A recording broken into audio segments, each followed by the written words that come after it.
જો દોસ્તો અમારે બંચીન ઘરે જવાનું છે આજ મમ્મી એમ કહે છે કે હાલ માથું ઓરાઈ દો હાલ માથું ઓરાઈ દો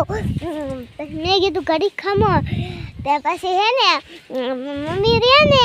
એ પછી ઓલી કોથરી લઈને એ લેવા મીના બા કચરો લઈને લોટલા ઘડે છે અને હમણાં મારા પપ્પા આવશે પછી બંચીન વાડીએ જઈશું પછી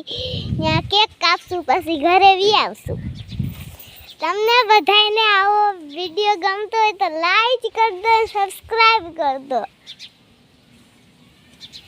નો ગમતો હોય તો નો લાઈક કરતા નો સબસ્ક્રાઇબ કરતા ખબર પડી મારા ખબર પડી મારા કલેજાવ ના સોરી મારી કલેજ્યું વાહ ભાઈ વાહ